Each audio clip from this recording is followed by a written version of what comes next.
हे दोस्तों, मैं चिराग एक और वीडियो के साथ। तो आज हम कवर कर रहे हैं इनकम फ्रॉम हाउस प्रॉपर्टी का पार्ट। तो देखिए, आज की वीडियो में मोस्टली अपना थ्योरेटिकल कॉन्सेप्ट का पार्ट कवर होगा। फिर अगली वीडियो में एग्जांपल के साथ थ्योरेटिकल कॉन्सेप्ट को कवर करते जाएंगे। अब मानिए कि आप एक हाउस प्रॉपर्टी के ओनर हो, उस पर आपको क्या मिल रहा है, रेंट मिल रहा है। तो ये रेंट आपकी इनकम का पार्ट हो गया और ये इनकम फ्रॉम हाउस प्रॉपर्टी से कनेक्टेड हो गया। कितना सिंपल है। लेकिन रियल में इतना सिंपल नहीं होता, क्योंकि इनकम टैक्स के जो प्रोविजन होते हैं, सेक्शंस होते हैं, वो डिफ़िकल्ट होते हैं, उन्हें अंडरस्टैंड करना पड़ता है। तो देखिए, यहाँ पे सेक्शन 22 भी थोड़ा डिफिकल्ट है। ये चार्जेबिलिटी के पार्ट को बता रहा है। ये बताना चाहता है कि जो रेंटल इनकम है, इसको आपको डायरेक्टली नहीं लेना, यानी डायरेक्टली आपको टैक्सेबल इनकम का पार्ट नहीं बनाना। इसकी जगह आपको हाउस प्रॉपर्टी की अर्निंग कैपेसिटी को देखना पड़ेगा, जिसके लिए आपको इसकी एनुअल वैल्यू को कंसीडर करना पड़ता है। किसको? एनुअल वैल्यू को। और एनुअल वैल्यू के लिए सबसे पहले स्टेप में क्या करना पड़ता है, आपको ग्रॉस एनुअल वैल्यू निकालनी पड़ती है। ग्रॉस एनुअल वैल्यू एक पूरा प्रोसेस हो गया, जिसके अंदर एक्चुअल रेंट एक पार्ट बनता है, एक सिंपल सा प्रोसेस का पार्ट बनता है। लेकिन मेन आपका क्या है, आपको ग्रॉस एनुअल वैल्यू निकालनी पड़ती है। इसके लिए आपको स्टेप 1 के अकॉर्डिंग एक्सपेक्टेड रेंट पता करना पड़ता है, जिसमें आपको म्यूनसिपल वैल्यू भी चाहिए, फेयर रेंट भी चाहिए और स्टैंडर्ड रेंट भी चाहिए। अगर मैं आपको शॉर्ट में बताऊं तो आपको क्या करना पड़ता है, म्यूनसिपल वैल्यू और fair rent which is higher. जो भी हायर अमाउंट आया, उसको आप स्टैंडर्ड रेंट से कंपेयर करोगे, और कंपेयर करने पर जो भी लोअर आएगा वो आपका एक्सपेक्टेड रेंट का पार्ट बनेगा, जो कि हम अगली वीडियो में प्रॉपर एग्जांपल के साथ समझेंगे। अभी मैं आपको एक छोटा सा एग्जांपल बस थोड़ा सा समझाने के लिए बता दूंगा, लेकिन अगली वीडियो में प्रॉपर एग्जांपल भी कवर करेंगे, क्योंकि उसमें अनरिलाइज रेंट का पार्ट भी आएगा, वैकेंसी वाले लॉस का पार्ट भी आएगा। इस तरीके से आगे पार्ट आता जाएगा, सेल्फ ऑक्यूपाइड पार्ट वो भी आएगा, इस तरीके से आता जाएगा। ठीक है। तो देखिए, एक्सपेक्टेड रेंट जो भी आपने निकाला वो तो आ गया। फिर सेकंड क्या होता है, एक्चुअल रेंट।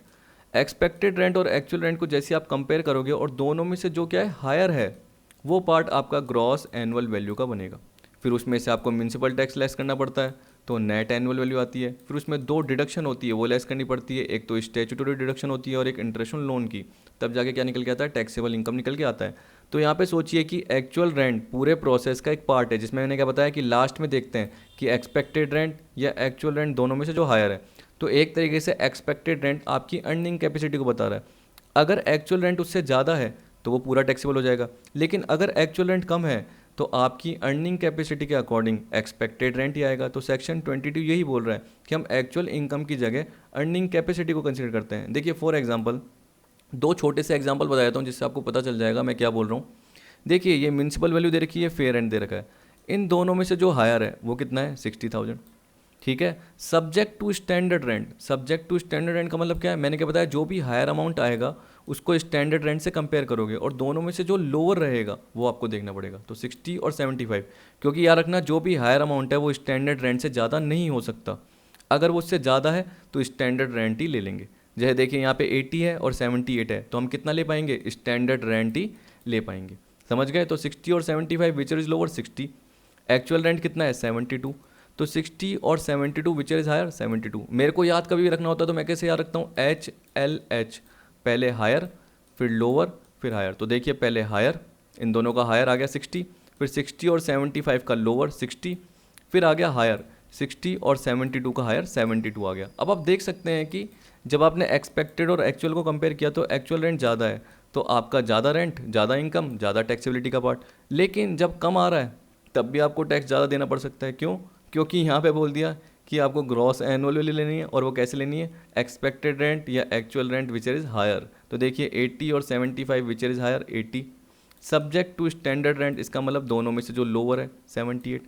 एक्सपेक्टेड रेंट और actual rent which is higher, तो कितना लिया हमने, एक्सपेक्टेड रेंट को लिया ग्रॉस एनुअल वैल्यू के फॉर्म में। यानी हमारा रेंट चाहे कम बन रहा था, लेकिन फिर भी टैक्सेबल इनकम क्या हुई, जो एक्सपेक्टेड रेंट है, यानी जो अर्निंग कैपेसिटी है। तभी इसमें ये बोल रहा है, यहाँ पढ़ के देखिए, ये बोल रहा है, it is an exceptional feature of this head that rather than actual income from house property, earning capacity of house property is taxable. तो इसका मतलब क्या है, इसको छोड़ के अर्निंग कैपेसिटी टैक्सेबल मानी जाती है, ये बोला जाता है। इसलिए ग्रॉस एनुअल वैल्यू का पूरा कैलकुलेशन आ जाता है, as stated under section 22 that annual value of property is taxable rather than actual income of property. क्योंकि एक्चुअल इनकम तो एक इसका प्रोसेस का पार्ट है, अगर वो ज़्यादा आ रहा है तब वो टैक्सेबल होगा, अगर वो कम आ रहा है तो एक्सपेक्टेड रेंट टैक्सेबल होगा। अब देखिए, एक्सेप्शन भी आती है, वो तो अगली वीडियो में कवर कराऊंगा, जिसमें मैंने क्या बताया कि वो वैकेंट का पार्ट आता है, कि वैकेंट रेंट हो गया। इसके अलावा अदर रीजन की वजह से भी वैकेंसी हो सकती है, तो उस पर क्या इम्पैक्ट पड़ेगा क्वेश्चन पे, वो मैं आपको बताऊंगा अगली वीडियो में। Annual value being discuss in later part of this chapter. देखिए, मैंने बोल दिया अब देखिए ये बोल रहा है कि सेक्शन 22 की जब भी बात करता है तो इसमें क्या बोलता है, इनकम फ्रॉम हाउस प्रॉपर्टी से रिलेटेड जो भी इनकम आप ले रहे हो, इनकम लेने के लिए आपको 3 कंडीशन पूरी करनी पड़ेगी। अगर वो 3 कंडीशन पूरी होती है तभी जाके वो इनकम फ्रॉम हाउस प्रॉपर्टी का पार्ट बनती है, नहीं तो वो क्या पता इनकम फ्रॉम अदर सोर्स का पार्ट बने, क्या पता वो income from PGBP, profit and gains from business and profession, उसका पार्ट बन सकती है। तो देखिए यहाँ बोल रहा है annual value of property consisting of any building और land appurtenant thereto of which assessee is the owner other than such portion of such property as he may occupy for the purposes of any business or profession carried on by him shall be chargeable to income tax under the head income from house property। अब देखिए इसको मैं normal way में आपको समझा देता हूँ, फिर आपको आराम से ये मीनिंग समझ में आ जाएगी। देखिए पहली कंडीशन, सबसे पहली कंडीशन कि जो भी इनकम है उस पर्टिकुलर प्रॉपर्टी, यानी बिल्डिंग बोल सकते हो, हाउस बोल सकते हो, तो उस पर्टिकुलर प्रॉपर्टी या उस प्रॉपर्टी के साथ जुड़ी हुई भूमि, उसके साथ अटैच की हुई लैंड उससे रिलेटेड होनी चाहिए। कहने का मतलब पर्टिकुलर प्रॉपर्टी आपने किराए पे दे दी तो रेंट मिल रहा है, तो वो किसका पार्ट है, इनकम फ्रॉम हाउस प्रॉपर्टी का। बस याद रखना आपका उसका बिजनेस नहीं होना चाहिए, इसका मतलब प्रॉपर्टी खरीद के आप रेंट पे दे रहे हो तो वो तो बिजनेस ही हो गया, तो वो किस में जाएगा, पीजीबीपी में। ठीक है, तो ये नहीं होना चाहिए आपका बिजनेस। अगर आपका बिजनेस नहीं, आप कैजुअली दे रहे हो एक तरीके से, देखिए आप मान के चलिए कि मैं क्या सैलरीड पर्सन हूँ या मैं आपको पढ़ा रहा हूँ तो मेरा फुल टाइम काम ही है, लेकिन मेरी एक प्रॉपर्टी या प्रॉपर्टी का एक हिस्सा खाली पड़ा है और मैंने रेंट पे दे दिया, तो मैंने तो एक्स्ट्रा इनकम कमाने के लिए कि यार ये तो खाली पड़ा है मेरा हिस्सा, इसको मैं क्या करता हूँ किराए पे दे देता हूँ, तो वो रेंट क्या हो गया, इनकम फ्रॉम हाउस प्रॉपर्टी का पार्ट हो गया। लेकिन अगर मेरा इसका बिजनेस होता तो वो पीजीबी में जाता, समझ गए। उसी तरीके से इस प्रॉपर्टी के साथ अगर कोई लैंड अटैच है, आगे खाली है, मैदान हो गया एक तरीके से, कोई भूमि हो गई, कोई ज़मीन हो गई खाली है, उसके पीछे कोई ज़मीन है यानी बैकयार्ड है एरिया, या आगे कोर्ट यार्ड बोल सकते हो, ऐसे बोल सकते हो खाली ज़मीन, या पीछे है, तो वो मैंने किराए पे दे दी। अगर कोई शॉप है मेरी बिल्डिंग के साथ मान के चलिए, वो मैंने किराए पे दे दी, तो वो किसका पार्ट बनेगी, इनकम फ्रॉम हाउस प्रॉपर्टी का पार्ट बन जाएगी। ठीक है, तो यहाँ पे हम बोल रहे हैं कि जो पर्टिकुलर प्रॉपर्टी है उसके साथ जो भी लैंड अटैच है वो अगर मैंने किराए पे दे दी तो वो इनकम फ्रॉम हाउस प्रॉपर्टी का पार्ट बन जाएगी। ऐसा आ गया, सिंपल सा पार्ट। याद रखना कि जो भी पर्टिकुलर प्रॉपर्टी है उसके ऊपर चाहे छत हो चाहे नहीं हो कोई फ़र्क नहीं पड़ता, लेकिन देखिए अगर आप रहने के लिए ले रहे हो तो ऊपर छत तो होगी होगी, ये थोड़ी खुले में रहोगे, बारिश पड़ गई गीले हो जाओगे। पर ये बोल रहा है कि जो नॉन रेजिडेंशियल प्रॉपर्टी होती है जनरली उस पर छत होना ज़रूरी नहीं है, जैसे एक स्टेडियम हो गया, तो आपको पता है कि स्टेडियम में ज़रूरी नहीं है छत हो, वैसे एक ओपन स्विमिंग पूल हो गया, आउटडोर स्विमिंग पूल, तो आपको पता है कि चारों तरफ दीवारें होनी चाहिए, दीवारें तो होनी चाहिए रखना चारों तरफ, लेकिन ऊपर ज़रूरी नहीं है छत हो या नहीं हो। इसी तरीके से जो पर्टिकुलर प्रॉपर्टी है, चाहे आप रेजिडेंशियल पर्पज़ के लिए दो चाहे आप कमर्शियल, इसका मतलब जिसको आप दे रहे हो, क्या पता वो ऑफिस खोल रहा है, क्या पता वो घर के लिए रह रहा है, तो वो तो जनरली ऑफिस के फॉर्म में रह रहा है तो आपका किराया वैसे ही ज़्यादा होता है, नॉर्मली मान के चलते हैं, तो उसको छोड़िए। मैं तो आपको क्या बता रहा हूँ, चाहे वो रेजिडेंशियल पर्पज़ के लो चाहे वो कमर्शियल, इसका मतलब वहाँ पे चाहे उसने गोडाउन खोल लिया, स्टोरेज हाउस खोल दिया, अगर आपका काम रेगुलर यही है तो वो तो बिजनेस एंड प्रोफेशन में चले आएगा, लेकिन नहीं है तो फिर तो वो इनकम फ्रॉम हाउस प्रॉपर्टी में जाएगा, क्योंकि आपके पास एक ही बिल्डिंग पड़ी थी आपने किराए पे दे दी, आपका काम थोड़ी है, तो जनरली आपका वो इनकम फ्रॉम हाउस प्रॉपर्टी में आ जाएगा। समझ गए। दूसरी कंडीशन, आप उस प्रॉपर्टी के ओनर होने चाहिए, लीगल ओनर हो, बेनिफिशियल ओनर हो या डीम्ड ओनर। डीम्ड ओनर के केस बहुत सारे दे रखे हैं, आपको समझ में आ जाएंगे। लीगल ओनर मतलब क्या है, आपके नाम पे रजिस्टर्ड हो, जो कि किसके अकॉर्डिंग है, ट्रांसफर ऑफ प्रॉपर्टी एक्ट के अकॉर्डिंग या रजिस्ट्रेशन एक्ट के अकॉर्डिंग, या बेनिफिशियल ओनर हो। ठीक। तीसरा बोल रखा है आपको कि जो भी पर्टिकुलर प्रॉपर्टी है वो आपके बिजनेस एंड प्रोफेशन से रिलेटेड काम में नहीं आनी चाहिए। इसका मतलब आपके बिजनेस एंड प्रोफेशन, जैसे मान के चलिए कि ये पर्टिकुलर प्रॉपर्टी है, ये एक मंजिल, ये सेकंड मंजिल, ये थर्ड मंजिल, ठीक है, यानी ये ग्राउंड फ्लोर हो गया, ये आपका क्या हो गया पहली, ये दूसरी मंजिल, इस तरीके से हो गई मान के चलिए। तो जो ग्राउंड फ्लोर है वो आपने क्या कर रखा है, अपने बिजनेस एंड प्रोफेशन के लिए यूज़ कर रखा है। इसका मतलब ये शॉप खोल रखी है एक तरीके से, और वहाँ पे आपका क्लोथ्स का काम है, कपड़ों का काम है। अब आपके जो भी एम्प्लॉय काम करते हैं, ये आपकी एक तरीके से फैक्ट्री है कपड़ों की, तो यहाँ पे जो भी वर्कर काम करते हैं उनको आपने क्या कर दिया, ऊपर किराए पे दे दिया। अब एक तरीके से क्या कर रहे हैं, वो आपके बिजनेस में हेल्प कर रहे हैं, एम्प्लॉय क्या करते हैं, बिजनेस में हेल्प कर रहे हैं, और आपने उनको किराए पे दे दिया और उनसे 500 रुपये पर मंथ किराया ले लिया, और टोटल मिला के 100 एम्प्लॉय है वो ऊपर रह रहे हैं आपके, तो 500 इंटू 100 कितने हो गए, 50,000। तो ये 50,000 आपके बिजनेस एंड प्रोफेशन में चले आएगा, इनकम फ्रॉम हाउस प्रॉपर्टी में नहीं जाएगा। क्यों? क्योंकि आपके बिजनेस एंड प्रोफेशन को हेल्प मिल रही है एक तरीके से, आप अपने एम्प्लॉय को क्या कर रहे हो, किराए पे दे रहे हो। लेकिन आपने किसी और पर्सन को रेंट पे दे दिया तो वो किस में आएगा, इनकम फ्रॉम हाउस प्रॉपर्टी में आएगा, क्योंकि आपका काम तो क्या है, मेन क्लोथ्स का, ठीक है। और आप क्या कर रहे हो, किसी और पर्सन को किराए पे दे रहे हो, आप अपने एम्प्लॉयज़ को नहीं दे रहे हो। अगर एम्प्लॉयज़ को दे रहे हो तो वो पीजीबीपी में आएगा, बिजनेस एंड प्रोफेशन में। लेकिन एम्प्लॉय को नहीं दे रहे हो, किसी और पर्सन को दे रहे हो, जैसे कोई सीए वो ऑफिस खोल के बैठा है, उसको दे रहे हो रेंट पे, तो आपकी इनकम फ्रॉम हाउस प्रॉपर्टी के पार्ट में आएगा। तो यार रखना, आपके बिजनेस एंड प्रोफेशन से रिलेटेड नहीं होना चाहिए। आगे और भी एग्जांपल बताऊंगा, लेकिन अभी सिंपल सिंपल सा बताया, ठीक है, इस तरीके से। तो यहाँ पे यही बोल रहा है, अब पढ़ के देखिए कि एनी वैल्यू ऑफ प्रॉपर्टी, जो कि बोल रहा है कंसिस्टिंग ऑफ एनी बिल्डिंग और land appurtenant thereto, इसका मतलब उस बिल्डिंग के साथ जुड़ी हुई भूमि, of which assessee is the owner. अब देखिए, other than such portion of such property as he may occupy for the purposes of any business और profession carried on by him. यानी ये नहीं होना चाहिए, ये प्रॉपर्टी नहीं होनी चाहिए जो कि बिजनेस और प्रोफेशन से रिलेटेड हो, क्योंकि क्या बोल दिया, अदर देन, ये नहीं होना चाहिए। और कोई प्रॉपर्टी हो जो कि जनरली किसके फॉर्म में हो, आपने किराए पे दे रखी है, जो कि आपके बिजनेस एंड प्रोफेशन से रिलेटेड नहीं हो, और जिसके आप ओनर हो, तो उस पर जो भी आप इनकम कमा रहे हो वो इनकम टैक्स में चार्जेबल होगी इनकम फ्रॉम हाउस प्रॉपर्टी में। समझ गए? और ये मैंने आपको बता ही दिया। अब देखिए, चार्जेबिलिटी में यही बोल रखा है जो मैंने आपको अभी नीचे बताया, यानी अभी मैंने आपको वर्बली बताया। तो देखिए क्या बोल रहा है, चार्जेबिलिटी जो कि सेक्शन 22 है। Annual value of property shall be taxable under the head income from house property subject to following. House property, there must be property consisting of any building और लैंड अपर्टेनेंट देयर टू, मतलब building होनी चाहिए या house होना चाहिए और उसके साथ जुड़ी हुई भूमि, लैंड होना चाहिए। ओनर, असेसी क्या होगा, ओनर होगा, यानी लीगल ओनर, बेनिफिशियल ओनर, या उसके साथ डीम्ड ओनर भी इंक्लूड हो जाता है, जिसके केसेस हम अभी अभी कवर करेंगे।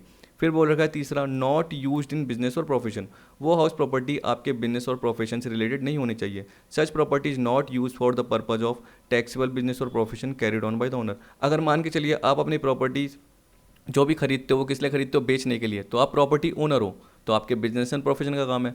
अगर आप प्रॉपर्टी खरीदते हो किराए पे देने के लिए, तो आपका काम है, तो वो बिजनेस एंड प्रोफेशन का पार्ट है, वो तो आएगा ही नहीं, सीधी सी बात है। तो इसका मतलब वो प्रॉपर्टी आपके खुद के बिजनेस एंड प्रोफेशन के लिए काम में नहीं आनी चाहिए। ठीक, और भी मैंने आपको एग्जांपल जैसे अभी बताया वैसे और भी एग्जांपल बताऊंगा, मेरे माइंड में है, लेकिन मैं आगे कवर करता जाऊंगा क्योंकि अभी कवर कराने की कोई नीड ही नहीं है। अब देखिए कंडीशन 1, बिल्डिंग और land appurtenant thereto, the term house property is not defined in income tax act. बोल रहा है इनकम टैक्स एक्ट में इसकी डेफिनेशन दी नहीं रखी। हाउर various judicial interpretation has construed the term house property S, लेकिन बोल रहा है कि बहुत सारे जुडिशियल डिसीजन आए, यानी केसेस ये हुए, उनके थ्रू हाउस प्रॉपर्टी को ऐसे लिया गया कि any land surrounded by wall having roof और नॉट। तो जनरली ये नॉन रेसिडेंशियल प्रॉपर्टी की बात करता है, क्योंकि देखिए रेसिडेंशियल प्रॉपर्टी में तो रूफ होगी, लेकिन मैंने आपको बताया स्टेडियम हो गया, एक स्विमिंग पूल हो गया, तो उसमें जनरली क्या है, रूफ जरूरी नहीं हो। इंडोर हो सकता है रूफ होती है, लेकिन जरूरी नहीं कि आउटडोर में स्विमिंग पूल हो, लेकिन दीवारें तो होगी, तो दीवारें होना जरूरी है एक तरीके से, मान के चलिए। Any land surrounded by wall having roof, चाहे छत हो चाहे ना हो, लेकिन वॉल तो होनी चाहिए। And any land appurtenant to a building, और बोल रहा है कि बिल्डिंग के साथ जुड़ी हुई कोई भी भूमि, उसको भी अगर आपने किराए पे दिया है तो वो भी इनकम फ्रॉम हाउस प्रॉपर्टी में आएगी। अगर वो बाकी हेड में नहीं आ रही, मतलब आपका वो काम नहीं है, तो वो इनकम फ्रॉम हाउस प्रॉपर्टी में आएगी। Building include an enclosure of bricks, यानी ईंटों के साथ बनी हुई हो सकती है, पत्थरों के साथ बनी हो सकती है, या जैसे चिकनी मिट्टी है बोलते हैं ना, मिट्टी, उसके थ्रू भी बनी हुई हो सकती है। बिल्डिंग में रेजिडेंशियल और साथ में कमर्शियल हाउसेज दोनों आ सकते हैं, जैसे मैंने बता दिया कि ऑफिस बिल्डिंग हो गई, गोडाउन हो गया, स्टोरेज हाउस हो गया। इस तरीके से भी जनरली आप किराए पे दे सकते हो। सामने वाला कुछ भी यूज़ करे, आपको तो रेंट मिल रहा है, आप थोड़ी कर रहे हो अपने बिजनेस एंड प्रोफेशन के लिए, नहीं। अगर आप अपने बिजनेस एंड प्रोफेशन के लिए यूज़ कर रहे हो तो वो तो बीएनपी की इनकम वाला पार्ट में आएगा, इसमें थोड़ी आएगा। आप किसी और को किराए पे दे रहे हो, तो जो वो यूज़ कर रहा है वो किस पे यूज़ कर रहा है, एक सीए ऑफिस खोल के बैठा है, एक पर्सन वहाँ पे क्या कर रहा है, शॉप के फॉर्म में खोल के बैठा है, ऐसे। तो कुछ भी जनरली सामने वाला पर्सन कर रहा है, गोडाउन के फॉर्म में लेके बैठा है, वो उसके ऊपर है, क्योंकि हमने उसके साथ एग्रीमेंट किया हुआ, हमें रेंट मिल रहा है, लेकिन वो हमारा रेगुलर काम नहीं है, इसलिए वो हमारी इनकम फ्रॉम हाउस प्रॉपर्टी का पार्ट बन रहा है। Vacant land is not a house property. और हाँ, एक और चीज़, तो मैंने जो बताया कि ये बिल्डिंग होनी चाहिए, उसके साथ लैंड होनी चाहिए, लेकिन अगर एक खाली लैंड है जिस पे बिल्डिंग नहीं बनी हुई, जिस पे ये बिल्डिंग नहीं बनी हुई, मतलब ये खाली लैंड है, और ये अगर आपने किराए पे दे दिया और आपका ये काम नहीं है, याद रखना आपका काम नहीं है, तो वो इनकम फ्रॉम अदर सोर्स में जाएगा। किस में जाएगा, इनकम फ्रॉम अदर सोर्स में। अगर आपका काम यही है तो बिजनेस इनकम में जाएगा, लेकिन वो हाउस प्रॉपर्टी में नहीं जाएगा। हाउस प्रॉपर्टी में जाने के लिए आपके पास क्या होनी चाहिए, बिल्डिंग होनी चाहिए जो कि लैंड के साथ अटैच होनी चाहिए, मतलब खाली लैंड नहीं होना चाहिए, उसके ऊपर बिल्डिंग भी बनी हुई होनी चाहिए। तो अगर वैकेंट लैंड है तो वह हाउस प्रॉपर्टी के फॉर्म में टैक्सेबल नहीं होगा। Vacant land is not a house property, hence income from letting of vacant land is not a taxable under this head, but tax as business income. अगर आपका काम ही हो कि खाली ज़मीनें आप किराए पे देते हो, अगर काम ही है तो पीजीबीपी में, और अगर काम नहीं है तो इनकम फ्रॉम अदर सोर्स में। लेकिन इनकम फ्रॉम हाउस प्रॉपर्टी में नहीं जाएगा। Roof is not necessary for a non residential house property, मैंने बताया। ए लार्ज स्टेडियम और a open air swimming pool is also considered as building. It should be a permanent structure mean for a useful purpose. देखिए एक घर होगा तो वो पक्का ही बना हुआ होगा, चाहे मिट्टियों का भी बना हुआ बोल सकते हैं, आप देखते हो लोग बनाते हैं, या आपने देखा होगा कि वो प्रिमिटिव बोलते हैं ना, आदिवासी होते हैं वो जनरली मिट्टी के भी बनाते हैं। तो एक प्रॉपर परमानेंट स्ट्रक्चर होता है, ये थोड़ी कि एक जगह से दूसरी जगह ले जाओगे या तोड़ सकते हो, ऐसा नहीं होता जनरली। ठीक है, आप एक परमानेंट स्ट्रक्चर की बात कर रहे हो तो फ्लैट हो गया, बिल्डिंग हो गया, कमर्शियल हाउस हो गया, कोई भी कमर्शियल प्रॉपर्टी हो गई, वो सारे इसमें आ गए। If a building consist of several flats then each flat is considered as a separate house property, यानी सबकी अलग अलग ग्रॉस एनुअल वैल्यू कंसिडर की जाएगी। मान लीजिए कि एक पर्टिकुलर बिल्डिंग है, उसमें 1 2 3 फ्लैट यानी बने हुए 1 2 3, और तीनों आपके हैं और तीनों आपने किराए पे दे रखे हैं, तो तीनों की ग्रॉस एनुअल वैल्यू अलग से कंसिडर होगी। एक पे आप रह रहे हो तो ये मान के चलिए नील है, और यानी इसकी वैल्यू जो होगी वो नील होगी क्योंकि इस पे आप रह रहे हो, और बाकी दोनों तो आपने किराए पे दे रखे हैं, तो किस में आएगा, इनकम फ्रॉम हाउस प्रॉपर्टी वाले पार्ट में आएगा। और दोनों की ग्रॉस एनुअल वैल्यू अलग से कंसिडर होकर जो भी टैक्सेबल पार्ट होगा वो टोटल आ जाएगा और वो आपकी टैक्सेबल इनकम का पार्ट बन जाएगा। फिर बोल दिया एन इनकम्प्लीट ए रून्ड और demolished house can not be termed as house properties, का मतलब वो टूटा फूटा मकान हो गया, तबाह किया हुआ मकान हो गया, आधा अधूरा मकान हो गया, वो हाउस प्रॉपर्टी के फॉर्म में नहीं आएगा। लैंड अपार्टेनेंट टू ए बिल्डिंग, इसका मतलब बिल्डिंग के साथ अपार्टेनेंट मतलब जुड़ा हुआ, तो बिल्डिंग के साथ जुड़ी हुई भूमि में क्या आएगा, इंक्लूडिंग कार पार्किंग एरिया, ये भी आ जाएगा। अप्रोच रोड्स, इसका मतलब आपकी बिल्डिंग बनी हुई है, उसके साथ को लगता हुआ जो भी रोड है जिसके थ्रू लोग क्या होते हैं आपकी बिल्डिंग में प्रवेश करते हैं एक तरीके से, तो वो रोड हो गया। लेकिन देखिए रोड पे क्या कमाई होगी, मेरे को तो नहीं लगता, क्योंकि रोड आपका थोड़ी है, रोड तो किसका है, गवर्नमेंट का है, आपका थोड़ी है। तो जनरली एक तरीके से बोल रखा है इसमें कि अप्रोच रोड के साथ जो भी पर्टिकुलर लैंड जा रहा है, जो सॉरी बिल्डिंग के साथ जो भी रोड जा रहा है उस पर भी जनरली अगर आपको कोई इनकम हो रही है तो वो भी इनकम फ्रॉम हाउस प्रॉपर्टी का पार्ट बनेगी। बैक यार्ड मतलब क्या हो गया, पीछे का एरिया। कोर्ट यार्ड मतलब क्या हो गया, आगे का एरिया, जिसको हम क्या बोलते हैं हिंदी में, आंगन, प्रांगण, या मैदान भी बोल सकते हो कि आगे का खाली मैदान।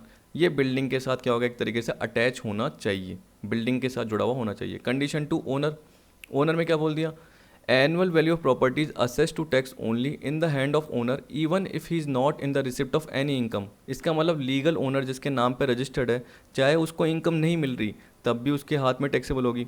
Any person other than the owner even though he is in the receipt of rent shall not be liable to tax under this head. इसी तरीके से क्या बोल दिया कि कोई भी पर्सन ओनर के अलावा जिसके हाथ में वो रेंट मिल रहा है वो इस हेड में लाइबल नहीं होगा टैक्स के लिए। अदर हेड में हो सकता है लेकिन इस हेड में नहीं होगा। फॉर एग्जाम्पल जैसे देखिए कि यहाँ पे जो एग्जांपल दे रखा है इसी का पार्ट बता रहा हूँ कि वाई नाम का एक ओनर है हाउस प्रॉपर्टी का, उसके नाम पे रजिस्टर्ड है, वो लीगल ओनर है।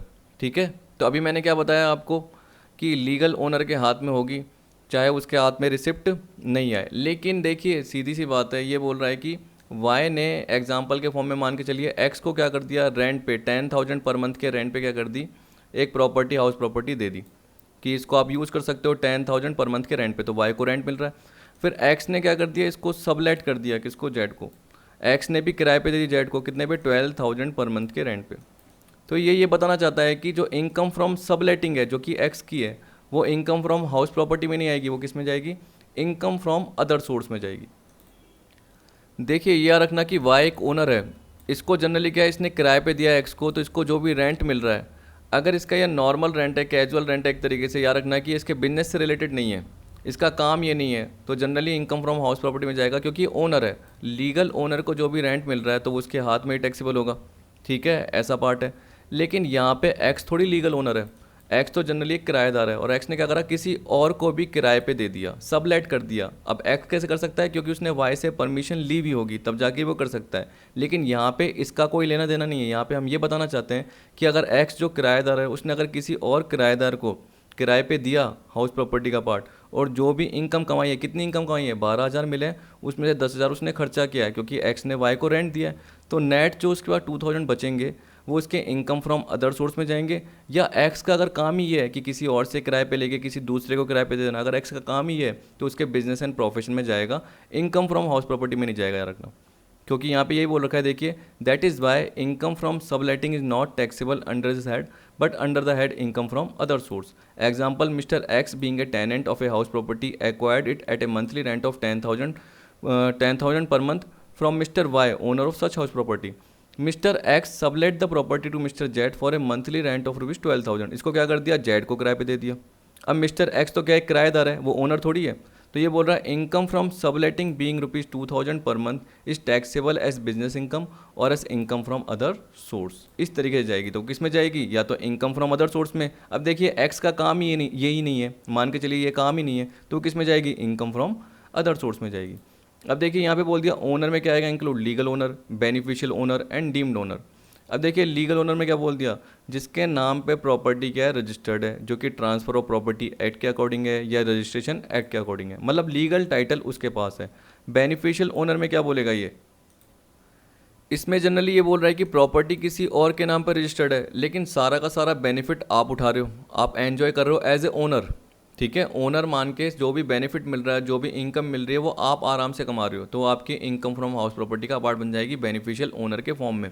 फॉर एग्जांपल देखिए, फादर के नाम पे प्रॉपर्टी रजिस्टर्ड है, लेकिन बेटा एक तरीके से सिंगल सन है, तो वो क्या करता है कि जो भी प्रॉपर्टी है वो किसको दे देता है, किसी पर्सन को किराए पे देता है। और फादर जनरली क्या है, रेंट नहीं लेता, सन के हाथ में ही सारा आता है और सन उस पर सारा बेनिफिट कमाता है, एंजॉय करता है, जो भी रेंट है उसका आराम से फ़ायदा उठाता है। तो सन ने जिसको भी रेंट पे दिया, जो भी रेंट मिल रहा है वो सन के हाथ में यानी बेटे के हाथ में आ रहा है। तो बेनिफिशियल ओनर कौन हो गया, बेटा। प्रॉपर्टी नाम पे किसके नाम पे रजिस्टर्ड है, फादर के नाम पे, लेकिन बेनिफिशियल ओनर कौन हो गया, सन हो गया। तो यहाँ पे ये बोल रखा है for income tax purpose it is not necessary that the property must be registered in the name of assessee if the assessee is enjoying the property as an owner to full extent he will be treated as beneficial owner of such property and will be charged under the head income from house property। अब देखिए आपको ऐसा लग रहा होगा कि deemed owner के form में, लेकिन डीम्ड ओनर के डेफिनेशन में पार्ट अलग अलग आते हैं। यहाँ तो मैंने जानबूझ के बता दिया कि बेनिफिशियल ओनर क्या होता है, नहीं तो इसका एग्जाम्पल कहीं नहीं था। और अगर आपको ये नहीं कवर करना तो मत कीजिए, क्योंकि जनरली जब भी आप थ्योरेटिकल कहीं पे भी पार्ट देखते हो तो उसमें लीगल ओनर आता है और साथ में डीम्ड ओनर लिया हुआ होता है, लेकिन फिर भी मैंने आपको एक्स्ट्रा बता दिया, ठीक है, समझाने के लिए। अब देखिए फिक्शनल ओनर दे रखा है या डीम्ड ओनर दे रखा है सेक्शन 27। यहाँ पे क्या बोल रहा है, under section 27 in the following cases a person shall be treated as deemed owner of the property and liable to tax. ठीक है, in such case legal owner और beneficial owner shall not be further liable to tax. तो इस case में legal owner या beneficial owner उन पे tax नहीं लगेगा, किस पे लगेगा, डीम्ड ओनर पे लगेगा। जैसे सबसे पहले एग्जाम्पल दे रखा है ट्रांसफर टू स्पाउस और माइनर चाइल्ड। देखिए इसका सिंपल एग्जांपल सोचना, जैसे मेरा ही बता देता हूँ। जैसे मैं चिराग और मेरी वाइफ मायरा, तो मेरे पास एक प्रॉपर्टी थी, हाउस प्रॉपर्टी मेरे नाम पे रजिस्टर्ड थी, लेकिन मैंने क्या कर दिया, मायरा को लव एंड अफेक्शन में दे दी। लव एंड अफेक्शन मतलब प्यार के बदले में दे दी, एक तरीके से तोहफे के फॉर्म में दे दी, जिसमें मैंने मायरा से कुछ भी पैसा नहीं लिया, अमाउंट नहीं लिया, ठीक है, या लिया भी तो इन एडिक्वेट कंसिडरेशन लिया, यानी प्रॉपर्टी की वैल्यू 50 लाख थी, पर जानबूझ के दिखाने के लिए मैंने 2 लाख एक तरीके से उसको दे दिए। ठीक है, किसको, सॉरी मायरा से मैंने क्या कर दिया, 2 लाख ले लिए और मैंने उसको प्रॉपर्टी क्या कर दी, दे दी। अब मायरा ने उस पर क्या करा, रेंट कमाया। ठीक है, तो वो रेंट किसका पार्ट हुआ, मेरे लिए टैक्सेबल हो जाएगा, क्योंकि डीम्ड ओनर कौन कहलाएगा, मैं कहलाऊंगा। प्रॉपर्टी किसके नाम पे रजिस्टर्ड हो गई थी, मैंने किसको दे दी थी, मायरा को। लीगल ओनर कौन बन गई थी, ये लीगल ओनर ये है, लेकिन टैक्सेबल किसके हाथ में हो रही है, डीम्ड ओनर के हाथ में हो रही है, यानी चिराग के हाथ में हो रही है। वैसे ही मान के चलिए आपको पता है कि मेरी बेटी भी है, तो मैंने प्रॉपर्टी मायरा की जगह किसको कर दी, अपनी बेटी को ट्रांसफ़र कर दी। माइनर चाइल्ड है, आपको पता है 18 ईयर से कम एज है, तो मैंने उसको ट्रांसफ़र कर दी। अब मेरी बेटी उस पर जो भी प्रॉपर्टी पे इनकम कमा रही है, तो वो डीम्ड ओनर के फॉर्म में मेरे लिए टैक्सेबल होगी, ना कि बेटी के लिए, क्योंकि मैं डीम्ड ओनर हो गया। नाम तो रजिस्टर मैंने किसके कर दी, बेटी के नाम पे, लेकिन डीम्ड ओनर कौन हो गया, चिराग यानी मैं। ठीक है, तो मेरे लिए टैक्सेबल हो जाएगी। तो यहाँ पे यही बोल रहा है, पर याद रखना इसमें एक्सेप्शन भी आता है, जो कि ब्रैकेट में मैंने कवर कर रखे हैं, क्योंकि देखिए हर पॉइंट बताता रहूँगा तो आप कन्फ्यूज हो जाओगे, साथ में पढ़ते रहोगे तो समझ में आता जाएगा। ये बोल रहा है कि वैन एन इंडिविजुअल, यानी जैसे मैं, transfer a house property to his or her spouse. ठीक है, तो मैंने अपनी पत्नी को ट्रांसफ़र कर दिया या पत्नी ने अपने पति को ट्रांसफ़र कर दिया, ये बोल दिया।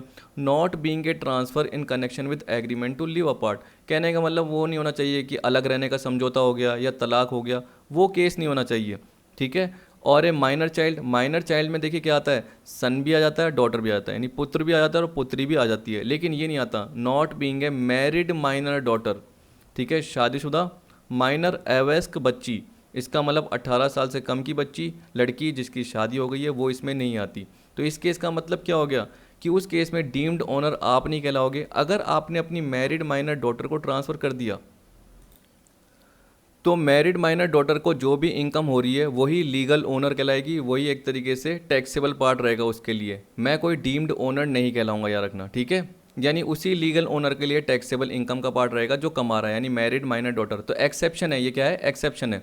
अलग रहने का समझौता है तो इसका मतलब क्या हुआ, हस्बैंड और वाइफ के बीच में तलाक हो गया, हस्बैंड ने वाइफ को प्रॉपर्टी ट्रांसफर कर दी, वाइफ ने उस प्रॉपर्टी पे जो भी इनकम कमाई वो वाइफ के लिए टैक्सेबल होगी, हस्बैंड के लिए नहीं होगी इस बार, क्योंकि ये अलग रहने का समझौता है। जबकि मैं किसकी बात कर रहा हूँ, प्यार की, लव एंड अफेक्शन की बात कर रहा हूँ। इसी तरीके से मैं किसकी बात कर रहा हूँ, पुत्र या पुत्री यानी सन या डॉटर की बात कर रहा हूँ। लेकिन याद रखना वो माइनर होना चाहिए, और इसमें मैरिड माइनर डॉटर नहीं आएगी, मैरिड माइनर डॉटर नहीं आएगी। तो बोल रहा है विदाउट एडिक्वेट कंसिडरेशन, इसका मतलब पूरे पर्याप्त प्रतिफल के बिना, अपर्याप्त प्रतिफल के साथ, इसका मतलब अमाउंट पूरा का पूरा मैंने नहीं लिया है और मैंने ट्रांसफ़र कर दी है, या मैंने फ्री में ट्रांसफ़र कर दिया लव एंड अफेक्शन में। द ट्रांसफरर, इसका मतलब मैं, चिराग, जो ट्रांसफ़र कर रहा है उसे बोलते हैं transferor, shall be treated as deemed owner of such property. Example समझिए, आ जाएगा आपको। Mister X transfers his property worth ₹5 lakh to missus X out of love and affection. आ गया। इन सच केस, तो missus X is the legal owner, ये legal owner है, but mister X will be liable to tax as deemed owner of such property. Mister X liable होगा। अब देखिए, अगर ये अलग रहने का समझौता होता और उस केस में ट्रांसफ़र की होती तो मिसिज एक्स ही एक तरीके से क्या होती, ओनर होती, और जो भी वो कमाती इन्हीं के लिए टैक्सेबल होती। लेकिन यहाँ पे अभी किन के लिए टैक्सेबल है, मिस्टर एक्स के लिए। क्यों? क्योंकि उसने लव एंड अफेक्शन में ट्रांसफ़र की है। तो जो भी इनकम अगर मिसिस एक्स कमाएगी उस प्रॉपर्टी से, वो मिस्टर एक्स के लिए टैक्सेबल हो जाएगी, क्योंकि मिस्टर एक्स डीम्ड ओनर कहलाएगा। क्या? Mr X. Note, in case of transfer to spouse, marriage should subsist on both the days, that is on the day of transfer as well as on the day when income arises. तो बोल रहा है कि जब भी property transfer की है उस वक्त भी मैरिज अस्तित्व में होनी चाहिए, और जब है ना ट्रांसफ़र किया गया है, ठीक, यानी सॉरी, जब इनकम कमाई गई है तब भी एक तरीके से मैरिज अस्तित्व में होनी चाहिए, एग्जिस्टेंस में रहनी चाहिए। ठीक है। टैक्स पॉइंट में क्या बोल रखा है, देखिए बोल रखा है transfer he must be spouse और minor child other than married daughter. मतलब जिसको ट्रांसफ़र किया जा रहा है, या तो स्पाउस मतलब पति है तो पत्नी को ट्रांसफ़र कर रहा है, जो ट्रांसफर ही वो कौन है, पत्नी। ठीक है। अगर पत्नी है तो वो पति को ट्रांसफ़र कर रही है, तो ट्रांसफर ही कौन है, पति। ऐसे तो जिसको ट्रांसफ़र किया जा रहा है या तो वो स्पाउस होना चाहिए या माइनर चाइल्ड होना चाहिए, other than married minor daughter, married minor daughter को छोड़ के। Transfer must be without adequate consideration, मतलब कहने का मतलब प्रॉपर्टी की वैल्यू 50 लाख है और 2 लाख, 5 लाख, 10 लाख इसमें ट्रांसफ़र कर रहे हो, ठीक, इस तरीके से हो गया। या फ्री में ट्रांसफ़र कर रहे हो लव एंड अफेक्शन में। Transferred property must be house property. Example, Mr X transfer cash of ₹5 lakh to Mrs X and Mrs X purchase house property from such case. दिया गया। तो इसमें है ना, एक्स ने प्रॉपर्टी ट्रांसफ़र नहीं करी, इसमें एक्स ने क्या करा, कैश ट्रांसफ़र किया, उसके बाद मिसिस एक्स यानी उसकी वाइफ ने उस प्रॉपर्टी को खरीद लिया। Then such transfer of cash and subsequent purchase of property shall not attract provision of section 27 subsection 1। However the income from such property shall be clubbed in the hand of Mr X as per the provision of section 64(1)(4)। तो देखिए, clubbing वाले part में तो आएगा, लेकिन इस वाले provision को ये अट्रैक्ट नहीं करेगा। तो इसका मतलब क्या बोल रहा है कि जो ट्रांसफर्ड प्रॉपर्टी होनी चाहिए वो हाउस प्रॉपर्टी होनी चाहिए, ना कि कैश ये होना चाहिए। अब वो अट्रैक्ट तो करेगा, लेकिन अलग प्रोविजन है, अलग सेक्शन को अट्रैक्ट करेगा, हाउस प्रॉपर्टी के सेक्शन को अट्रैक्ट नहीं करेगा। ठीक है। अब देखिए क्या बोला, the holder of an impartible estate. Impartible estate का मतलब क्या होता है, ऐसी संपत्ति जिसको डिवाइड नहीं किया जा सकता, जो बांटी नहीं जा सकती हो। तो देखिए इसमें क्या बोल रहा है, the holder of an impartible estate property which is not legally divisible. ठीक है, बोला is treated as a deemed owner of house property. Impartible estate is an estate to which the assessee has succeeded by grant और covenant. इसका मतलब कोई agreement हो गया या पर्टिकुलर ग्रांट के थ्रू आपको मिल गई है, आपको मतलब उस पर्टिकुलर असेसी को मिल गई। फॉर एग्जाम्पल देखिए, एक HUF है, हिंदू अनडिवाइडेड फैमिली, तो उसके पास कोई प्रॉपर्टी थी जो डिवाइड नहीं हो सकती थी, एक तरीके डिविजिबल नहीं थी। तो उसके मान के चलिए कि एक करता था यानी फादर था, उसने, उसके 3 बेटे थे, 3 सन थे, एक तो बड़ा था एल्डर और 2 यंगर थे, 2 छोटे थे। तो उस कर्ता ने क्या करा, उसको पता है कि प्रॉपर्टी इंडिविजुअल थी, तो उसने इसके एल्डर को दे दी ये प्रॉपर्टी एक तरीके से कि जो भी प्रॉपर्टी का पार्ट है ये आप रखना, हाँ जो भी बेनिफिट है, जो भी हिस्सा मिलेगा, चाहे आप आधा आधा जो भी पार्ट है या जितना भी इक्वल पार्ट है वो बांट सकते हो, लेकिन ये जो प्रॉपर्टी का पार्ट है मैं आपको देता हूँ। जो भी टैक्सेबिलिटी का पार्ट बनेगा वो आप किस पे बनेगा, इस एल्डर सन पे ही बनेगा, क्योंकि वो इंडिविजिबल है, वो बांटी नहीं जा सकती। Property which is not legally divisible, जिसको बांटा नहीं जा सकता। तो एक तरीके से इसको बेनिफिशियल तो नहीं बोलूँगा, इसको डीम्ड ओनर मान लिया जाता है, किसको, एल्डर सन को। क्योंकि सारा का सारा इसके पास दे दिया गया प्रॉपर्टी का पार्ट, क्योंकि ये डिवाइड नहीं किया जा सकता। जो भी रेंट का पार्ट आ रहा होगा वो इसके पास आ रहा होगा। अब आपस में बांटे या नहीं बांटे वो तो बात अलग है, लेकिन जो टैक्सेबिलिटी का पार्ट बनेगा वो किस पे बनेगा, इस पे बनेगा, ठीक है, एल्डर पे। तो वो यही बोल रखा है इसने। फिर थर्ड में आपको बोल रखा है property held by A member of company, society और एनी अदर एसोसिएशन। आपने जनरली देखा होगा कि आप क्या करते हो, किसी हाउसिंग बिल्डिंग स्कीम होती है यानी भवन निर्माण योजना होती है, उसके थ्रू कुछ ना कुछ क्या करते हो, प्रॉपर्टी ले लेते हो। ठीक, मैं जेडीए वेडीए नहीं बोल रहा, नॉर्मल मान के चलिए किसी कोऑपरेटिव सोसाइटी के थ्रू आपने क्या कर दिया, प्रॉपर्टी ले ली। तो मेन मालिक उसकी कोऑपरेटिव सोसाइटी है और आपको दी हुई है, तो आप डीम्ड ओनर बन गए। सिंपल सा बात यही है इसमें। तो ये बोला property held by A member of company, तो कंपनी के मेंबर द्वारा कोई प्रॉपर्टी हेल्ड की गई है तो कंपनी की, लेकिन मेंबर ने हेल्ड की हुई है, तो मेंबर डीम्ड ओनर माना जाएगा, क्योंकि मेंबर क्या कर रहा है, उस प्रॉपर्टी को किसी और को किराए पे दे सकता है। जो भी इनकम होगी वो मेंबर के हाथ में टैक्सेबल होगी। तो बोल रहा है property held by A member of A company, company के मेंबर, और एक कोऑपरेटिव सोसाइटी के मेंबर, और other association of a person यानी किसी एओपी के मेंबर, उनके पास वो प्रॉपर्टी है। To whom a building or a part thereof is allotted or leased under housing building scheme of the company or association is treated as deemed owner of that building or part thereof। सीधी सी बात है, देखिए एक particular क्या है, जगह है जहाँ पे बहुत सारी प्रॉपर्टीज़ हैं, तो सब मेंबर को कोऑपरेटिव सोसाइटी ने दे दी, अलॉट कर दी। इसमें से मान के चलिए ये प्रॉपर्टी मेरे को मिल गई, अब मैंने इसको क्या कर दिया, रेंट पे दे दिया, तो मैं डीम्ड ओनर माना जाऊंगा, और जो भी रेंट मैंने कमाया है वो इनकम फ्रॉम हाउस प्रॉपर्टी में आएगी। अब प्रॉपर्टी तो वैसे किसकी है, कोऑपरेटिव सोसाइटी की है, लीगल ओनर कौन है, कोऑपरेटिव सोसाइटी, लेकिन डीम्ड ओनर कौन हो गया मैं, क्योंकि मुझे क्या कर रखी है, उस कोऑपरेटिव सोसाइटी ने प्रॉपर्टी दे रखी है। तो यहाँ पे ये बोल रखा है कि असेसी यानी मैं मेंबर हूँ उस पर्टिकुलर कोऑपरेटिव सोसाइटी का, कंपनी का। तो यहाँ पे बोल रहा है assessee is the member of company, cooperative society और other AOP. He has been allotted और leased a building on account of such membership. मैं मेंबर हूँ इसलिए उस कंपनी, कोऑपरेटिव सोसाइटी या एओपी ने मुझे अलॉट कर रखा है वो प्रॉपर्टी या हाउस, लीज पे दे रखा है। Though he is not the legal owner of such property still he will be liable to tax. यानी मैं लीगल ओनर नहीं हूँ, लेकिन फिर भी टैक्स के लिए लाइबल कौन होगा, मैं ही होऊंगा, ठीक है। अब देखिए फोर्थ वाला पार्ट, इसमें क्या बोल रहा है, देखिए इसमें बोल रहा है a person who acquired a property under section 53A of the transfer of property act section 27 subsection 3A, a person who is allowed to take और retain possession of any building और part there of in part performance of contract under section 53A of transfer of property act 1882 is deemed as the owner of that building और part there of. जैसे मैंने किसी particular person से property खरीद ली, लेकिन अभी मेरे पूरे नाम पे रजिस्टर्ड नहीं हुई है, किसी लीगल ऑब्लिगेशन की वजह से या लीगल कोई भी डिस्ट्रप्शन आ गया बीच में, तो वो हो गया, उसकी वजह से मेरे नाम पे रजिस्टर्ड नहीं हुई, यानी जो भी सेल डीड है वो मेरे नाम पे ट्रांसफ़र नहीं हुई, लेकिन जो भी अमाउंट है वो या तो मैं पे कर चुका हूँ या मैंने एक तरीके से वादा कर दिया है कि मैं आपको पे कर दूंगा, और प्रॉपर्टी मेरे पोजीशन में आ चुकी है। तो प्रॉपर्टी मेरे पोजीशन पर आ चुकी है लेकिन नाम अभी रजिस्टर्ड नहीं हुआ, तो वो पार्ट परफॉर्मेंस के फॉर्म में हो गया, तो फिर भी मैं डीम्ड ओनर माना जाऊंगा, क्योंकि मैं उस प्रॉपर्टी को यूज़ कर सकता हूँ, क्योंकि मैं उसका एक तरीके से क्या बन गया, ओनर बन गया, क्योंकि प्रॉपर्टी मेरे पोजीशन में आ गई, बस मेरे नाम पे ट्रांसफ़र नहीं हुई, वो अभी आधा काम बचा हुआ है, यही बोल रखा है। चलिए एग्जाम्पल के फॉर्म में समझिए, आपको पता चल जाएगा। सबसे पहले बोल रखा है टैक्स पॉइंट, तो यहाँ पे बोल रहा है assessee has taken the position of the property, यानी बायर के नाम पे पोजीशन हो जाना चाहिए, सॉरी बायर के पास प्रॉपर्टी आ जानी चाहिए, चाहे अभी तक जो भी रजिस्ट्रेशन है उसका नहीं हुआ। पार्ट परफॉर्मेंस की बात कर रहे हैं तो बोला assessee has taken the position, यानी उसके पास वो प्रॉपर्टी आ गई हो। He has partly performed or promised to perform the contract, that is, he has paid a part of the consideration or is ready to pay a part of the consideration. The contract must be in writing, though sale deed might not be executed in the favor of the buyer. Still, certain other document like power of attorney or agreement to sale has been executed.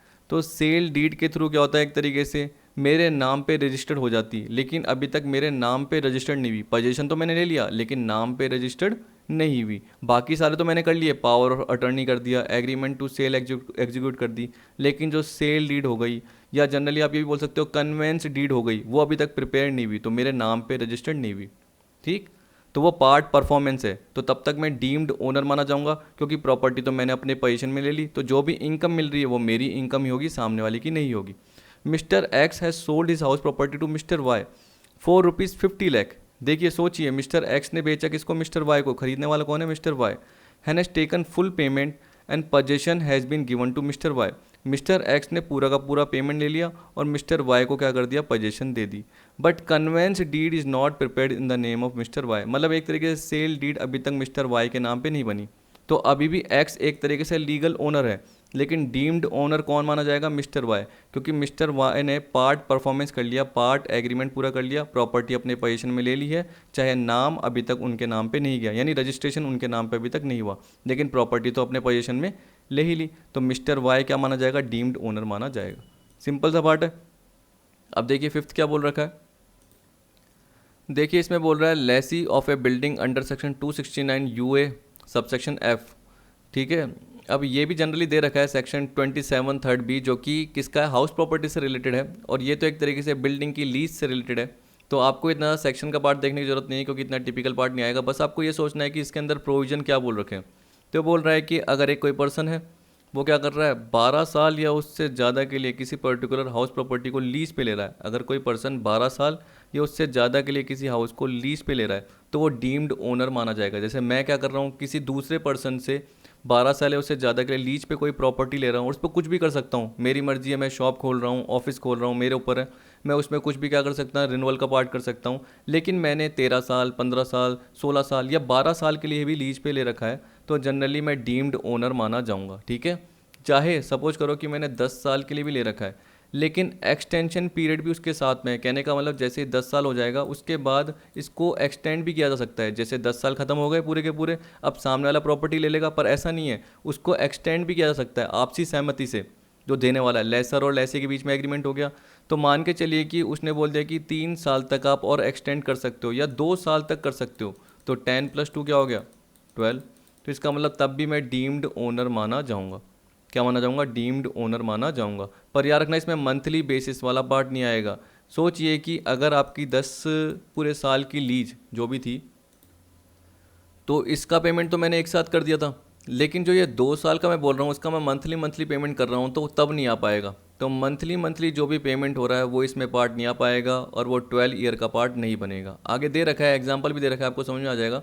तो देखिए यहाँ पे ये बोल रहा है, person who acquires any right under section 269 UA subsection F in और with respect to any building और पार्ट देयर ऑफ, यानी कोई बिल्डिंग या उसके साथ जो पार्ट जुड़ा हुआ है, कहने का मतलब एक बड़ी बिल्डिंग हो गई जिसमें से एक हिस्सा जनरली क्या है, आपने लीज पे ले रखा है, bye way of lease agreement for a period not less than 12 year, इसका मतलब 12 साल या उससे ज़्यादा की लीज पे होना चाहिए, is deemed as the owner of that building और पार्ट देयर ऑफ, जिसने जनरली ये लीज पे लिया हुआ है। ठीक, नोट्स में क्या बोल दिया, सबसे पहला दे रखा है a point, lease period should not be less than 12 years as per section 269 UA subsection F including extension period, जो भी लेसर और लेसी के बीच में एग्रीमेंट हुआ है उसके बेसिस पे। Above provision does not include any right by way of lease from month to month और for a period not exceeding 1 year. ठीक है, ऐसा पीरियड जो 1 साल से ज़्यादा का नहीं हो, इसका मतलब 11 मंथ की हो गई एक तरीके से मंथली लीज, किसकी हो गई, 11 मंथ की, जो कि एग्जाम्पल में कवर कर रखी है, आपको समझ में आ जाएगी। देखिए क्या बोल रहा है, X let's out a property to miss Y on a lease of 9 year. However, Miss Y has a right to renew the lease for a further period of 3 years. इसका मतलब 9 + 3 कितने हो गए, 12. In such case, Miss Y shall be deemed as an owner of the property under section 27. लेकिन, however, if such right of renewal of lease for 3 years is subject to condition that at each occasion it will be renewed for a period of 11 month. इसका मतलब 1 साल से कम period के लिए, या तो monthly हो गई, या क्या बोल दिया, 1 साल से कम पीरियड के लिए, और for a period not exceeding 1 year, then X will be the owner of property and liable to tax under section 22। इसका मतलब इसको 12 साल नहीं माना जाएगा, और उस केस में जो एक्स जिसने प्रॉपर्टी लेट आउट की है, लीज पे दी है मिस वाई को, तो एक्स ही जनरली ओनर होगा। ठीक है, जो कि लीगल ओनर था। वाई को डीम्ड ओनर नहीं माना जाएगा। तो वाई को डीम्ड ओनर कब माना जाएगा, जब 12 साल एक तरीके से हो गए हों लीज पीरियड के, जो मैंने बताया। और याद रखना, चाहे एक्सटेंशन पीरियड है तो 9+3 होना चाहिए, लेकिन उसमें मंथली टू मंथली बेसिस वाला पार्ट नहीं होना चाहिए, या ऐसा पीरियड नहीं होना चाहिए जो 1 साल से ज़्यादा का नहीं हो।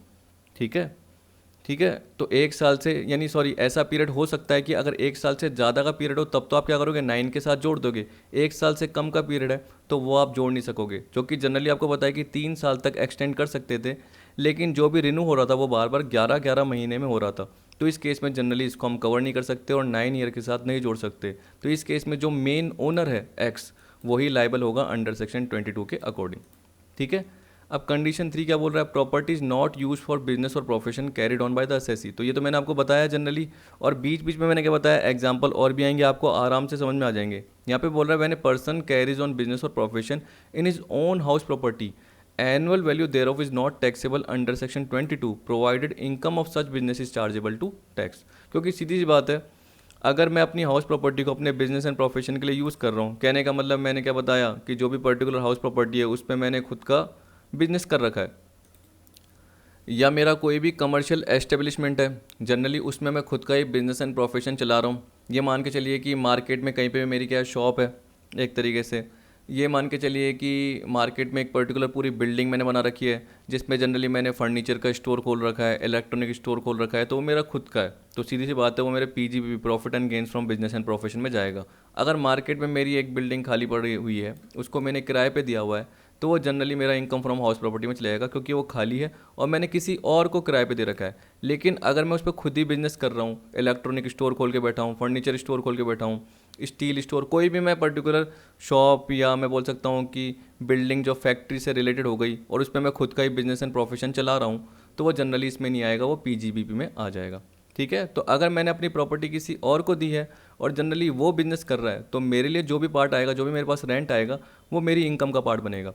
अब देखिए, इसके अलावा ये भी बोल रखा है, जैसे मैंने बताया था आपको कि आपकी बिजनेस एंड प्रोफेशन को जैसी हेल्प मिल रही है, क्यों मिल रही है, क्योंकि आपको पता है कि आपकी एक प्रॉपर्टी है जिसमें नीचे क्या कर रहे हो, आप बिजनेस कर रहे हो, और ऊपर पोर्शन खाली पड़ा है, तो वो एम्प्लॉय को आपने रेंट पे दे दिया, अपने एम्प्लॉयज़ को क्या कर दिया, रेंट पे। जैसे मैंने आपको बताया था कि आपका स्वीट्स का बिजनेस है, तो जो भी कारीगर, जो भी वर्कर होते हैं, जो भी हेल्पर होते हैं, अब वो थोड़ी गांव में जाएंगे या दूसरी जगह जाएंगे, तो जनरली आपने क्या कर दिया, उनको ही किराए पे दे दिया।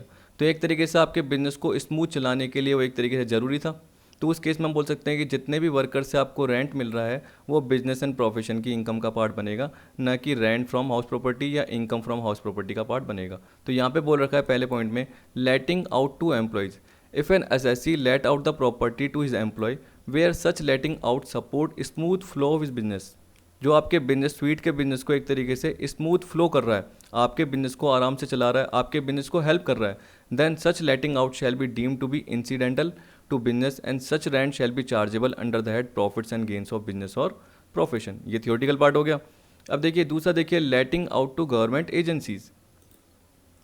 देखिए इसमें जनरली बोल रहा है कि जैसे मैं कोई एसएससी, जैसे मैं अपनी खुद की बात कर रहा हूँ, तो मेरा बिजनेस है, उसके ऊपर मैंने बता दिया पोर्शन खाली है, तो मैंने किसको दे दिया, बैंक को दे दिया। अब आपको पता है कि बैंक को देने से क्या हेल्प होगी, कि जो भी ट्रांजैक्शन होंगे आराम से मेरे क्या होंगे, इस बैंक के थ्रू हो जाएंगे, मेरे को कहीं और जाने की ज़रूरत नहीं पड़ेगी, क्योंकि मेरा अकाउंट भी यहाँ पे ही ओपन है, जो भी मेरा बिजनेस का करंट अकाउंट है वो यहाँ पे ही ओपन है। पुलिस स्टेशन, पोस्ट ऑफिस ऐसे बोल दिया, रेलवे स्टाफ क्वार्टर बोल दिया, एक्साइज ऑफिस बोल दिया, जो कि एक तरीके से आपके बिजनेस को चलाने के लिए, एफिशिएंटली चलाने के लिए, स्मूथली चलाने के लिए थोड़ा ज़रूरी हो जाता है। तो आपने किराए पे दे दिया, तो जो भी आपको किराया मिला वो किस में आएगा, profit and gains of business और प्रोफेशन, उसमें आ जाएगा।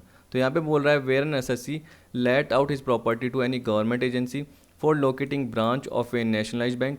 तो बैंक को अपनी ब्रांच ओपन करनी है, वो आपने किराए पे दे दिया, आपको जो भी रेंट मिल रहा है वो पीजीबीपी का पार्ट बनेगा। पुलिस स्टेशन को दे दिया, पोस्ट ऑफिस को दे दिया, एक्साइज ऑफिस को दे दिया, रेलवे स्टाफ क्वार्टर्स को दे दिया, etcetera, for the purpose of running the business of SSC more efficiently. Such letting out shall be deemed to be incidental to business and such rent shall be chargeable under that profits and gain of business or profession, इसमें आ जाएगा। फिर देखिए क्या बोला, letting out to ancillary units. ये generally मैं पहले बताने वाला था, लेकिन मुझे लगा कि इसके साथ ही बता दूंगा तो आपको समझ में आ जाएगा। मान के चलिए कि वही मेरी कोई मैन्युफैक्चरिंग यूनिट है, ठीक है, या मैं कार मैन्युफैक्चरिंग का पार्ट कर रहा हूँ, काम कर रहा हूँ, ठीक है। तो कार मैन्युफैक्चरिंग जब भी करते हैं तो उसमें बहुत सारे पार्ट्स की नीड होती है, मतलब मान के चलिए टायर्स की नीड हो गई, ठीक है, या इंजन मैं खुद नहीं बना रहा, तो इंजन में मैं किसी दूसरी कंपनी से लेता हूँ, टायर भी दूसरी कंपनी से लेता हूँ, तो वो दूसरी कंपनी बहुत दूर थी, अब उससे मंगाते हैं, तो जनरली इतना तो हमारा क्या लग जाता है, ट्रांसपोर्टेशन के चार्जेस लग जाते हैं, रेंट ये लग जाता है, ये मान के चलिए उसका जो भी पार्ट होता है। वहाँ पे मान के चलिए कि अगर मुझे मंगाना भी है, तो क्या पता वहाँ पे पास में मैंने गोडाउन भी रख रखा है कि वहीं पे ही जितना भी मेटेरियल वो आए, तो गोडाउन का रेंट भी ये भी लग जाता है मेरा।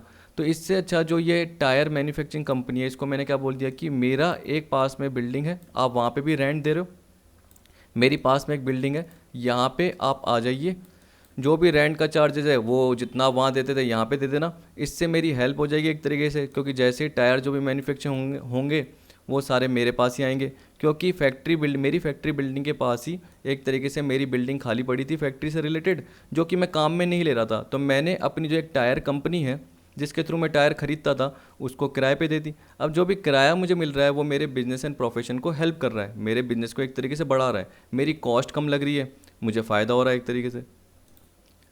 क्योंकि कार बनाने के लिए जो भी कंपोनेंट की नीड थी उससे मुझे हेल्प मिल रही है, मुझे जल्दी से क्या मिल रहा है, टायर बन रहे हैं, मेरी कॉस्ट कम हो रही है, मेरा टाइम रिड्यूस हो रहा है एक तरीके से, टाइम रिड्यूस से मेरी कॉस्ट सेव हो रही है। तो ये सारा पार्ट मेरे को हेल्प कर रहा है। तो यहाँ पे ये बोल दिया कि ये बिजनेस एंड प्रोफेशन की इनकम का पार्ट बनेगा। Where an assessee let out its property to ancillary unit, किसी सहायक यूनिट को, which manufacturers components required by the assessee, यानी कार कंपनी को कंपोनेंट की रिक्वायरमेंट है। कंपोनेंट कौन बनाता है, कोई दूसरी यूनिट बनाती है, उसको प्रॉपर्टी की ज़रूरत है, उसको किराए पे एक तरीके से कुछ जगह चाहिए, तो मैंने क्या कर दिया, अपने पास में ही एक प्रॉपर्टी प्रोवाइड करा दी। तो जो भी रेंट मिल रहा है मुझे वो मेरे बिजनेस एंड प्रोफेशन का पार्ट बन जाएगा। Income from such letting out shall be taxable under the head profits and gains of business और प्रोफेशन। अब देखिए दो पार्ट मैंने एक्स्ट्रा कवर किए क्योंकि सिंपल से पार्ट है, लेकिन इसमें लोग दिक्कत करते हैं। ये तो मैंने ऊपर भी बता दिया। ये बोल रहा है if A person is engage in A business of letting house property, इसका मतलब क्या हो गया कि हाउस प्रॉपर्टी को किराए पे देने का अगर कोई पर्सन काम करता है तो इसका काम है, तो इसका मतलब वो किस में जाएगा, वो बिजनेस एंड प्रोफेशन में जाएगा, ना कि हाउस प्रॉपर्टी की इनकम में जाएगा। तो बोल रहा है when an assessees engage in the business of let out of houses purchase in the city, then the rent received will be taxable under section 28 of the income tax act under the head business and profession, not under the head house property। क्योंकि आपका काम ही है तो business and profession में जाएगा, house property में जाएगा ही नहीं। अगर आपका काम ही नहीं होता, फालतू के लिए खाली प्रॉपर्टी पड़ी होती, किराए पे दे दी होती, तो उस केस में क्या बोलते हैं, हमारा काम नहीं है, तो वो इनकम फ्रॉम हाउस प्रॉपर्टी में जाएगा। लेकिन आपका काम है तो बीएनपी, ठीक है, बिजनेस एंड प्रोफेशन में। Income from sale of house, आप मकान खरीदते हो, प्रॉपर्टी डीलर मकान खरीदते हो, उसके बाद बेचने का काम कर देते हो। तो बेचने पे जो भी आपका जनरली क्या होगा, फ़ायदा होगा, तो आपको पता है कि वो स्टॉक इन ट्रेड के फॉर्म में जनरली आप कर रहे हो, खरीद रहे हो, बेच रहे हो, तो वो किस में जाएगा, बिजनेस एंड प्रोफेशन में जाएगा। लेकिन अगर आपके पास एक मकान पड़ा है, उसको आपने बेच दिया, तो वो किस में जाएगा, कैपिटल गेन के फॉर्म में चले जाएगा। तो बेचने पे जो भी प्रॉफिट होता है वो इनकम फ्रॉम हाउस प्रॉपर्टी में नहीं आता, जनरली रेंट की इनकम ही आपकी क्या होगी, हाउस प्रॉपर्टी में आएगी। तो बोल रहा है if there is any income from sale of house then it is taxable as capital gain, ये तो आपको पता है कैपिटल गेन में पढ़ेंगे। If a person is dealing in houses यानी property dealer, then income from sale of houses will be treated as income from business and profession. ठीक, अब कुछ स्पेशल केसेस दे रखे हैं, ये देख लेते हैं। देखिए इसमें जनरली बोल रहा है कि आपका मकान चाहे इंडिया में हो चाहे बाहर हो, तब भी वो क्या होगा, टैक्सेबल होगा इनकम फ्रॉम हाउस प्रॉपर्टी में ही। उसकी एनुअल वैल्यू निकाली जाएगी। ये मान के चलेंगे कि जैसे अगर प्रॉपर्टी इंडिया में होती तो उसकी क्या वैल्यू होती, ये मानते हुए एक तरीके से उसकी एनुअल वैल्यू निकाली जाएगी। अब कैसे निकाली जाएगी वो तो जनरली हमें देखने की ज़रूरत नहीं है, क्योंकि हमें तो नॉर्मल इसके प्रोविजन पढ़ने हैं। तो यहाँ पे यही बोल रखा है। इसके अलावा याद रखना म्यूनसिपल टैक्स भी आपको अलाउ होता है, यानी आप लेस कर सकते हो। अगर आपने फॉरेन प्रॉपर्टी पे बाहर कंट्री में जो भी म्यूनसिपल टैक्स है वहाँ का लोकल टैक्स पे किया है वो भी आप लेस कर सकते हो, यानी ग्रॉस एनुअल वैल्यू आपकी निकल के आएगी। उसके बाद जो भी म्यूनसिपल टैक्स पे करते हैं, तो अगर आपने बाहर कंट्री में जो फॉरेन प्रॉपर्टी है उसका जो लोकल टैक्स पे किया है वो भी जनरली आप लेस कर सकते हो, ये भी अलाउ है। तो फिर नेट एनुअल वैल्यू निकल के आ जाएगी। अब देखिए यहाँ पे बोल रखा है कि अगर एक ऑर्डिनरली रेसिडेंट है तो उसके लिए हमेशा टैक्सेबल, लेकिन अगर नॉट ऑर्डिनरली या नॉन रेसिडेंट है तो उस केस में इनकम जो भी है वो इंडिया में रिसीव होगी, तब जाके टैक्सेबिलिटी का पार्ट आएगा। If the house property is situated abroad then annual value of such property shall be taxable as, बता दिया। Note the annual value of such property would be computed as if the property is situated in India. तो ऐसे माना जाएगा जैसे अगर property India में situated होती तो क्या वैल्यू रहती, उस हिसाब से वैल्यू कैलकुलेट की जाएगी। और मैंने आपको जो नगर पालिका कर बोला है यानी म्यूनसिपल टैक्स बोला या लोकल टैक्स बोल रखा है, चाहे भारत के बाहर चुकाया जाए मतलब फॉरेन में चुकाया जाए, तो वो भी लेस किए जा सकते हैं और उसके बाद नेट एनुअल वैल्यू निकल के आएगी। मतलब एक तरीके से फ़ायदा हो जाएगा क्योंकि उतना आप लेस कर सकते हो और आपकी नेट एनुअल वैल्यू कम बनेगी और उस हिसाब से आपका टैक्सेबल पार्ट भी कम बनेगा। अब देखिए बोल रखा है डिस्प्यूटेड ओनरशिप, क्योंकि आपको पता है कि कोर्ट में केस गया हुआ है, दो भाइयों के बीच में झगड़ा हो गया, तो आपको पता है कि जिसके पास पहले रेंट आ रहा था और अभी डिस्प्यूटेड प्रॉपर्टी है, तो जिसके पास रेंट आ रहा है उसी के लिए वो टैक्सेबल होगा क्योंकि अभी तक डिस्प्यूटेड है, किसी के नाम पे नहीं गई। तो यहाँ पे ये बोल रहा है merely due to dispute regarding the title of property assessment can not be postpone. तो असेसमेंट तो होगा लेकिन किसके पास में होगा, जनरली जिसको इनकम मिलती है। In such case person who is in receipt of income और who enjoy the possession of the properties assessable to tax. क्योंकि मैंने बोल दिया कि दो भाई थे, उनके बीच में झगड़ा हुआ, एक भाई के पास पहले से वो प्रॉपर्टी थी, दूसरे भाई ने केस कर दिया, कि मेरे पास आधा प्रॉपर्टी का हिस्सा मेरा है, लेकिन पहली प्रॉपर्टी पे यानी जो ये प्रॉपर्टी थी उसकी जो भी इनकम थी यानी पहले भाई को मिलती थी, जो भी रेंट ये सब कुछ मिलता था। दूसरे भाई ने तो केस किया हुआ है, तो अभी तक वो कोर्ट में ही है। उसका क्या बोल सकते हैं हम, क्या बोलते हैं, हाँ पैचअप बोलते हैं ना उसको जनरली। तो पैचअप नहीं हुआ या कोर्ट ने जब तक डिसीजन नहीं दे दिया, तो जिसके पास इनकम आ रही है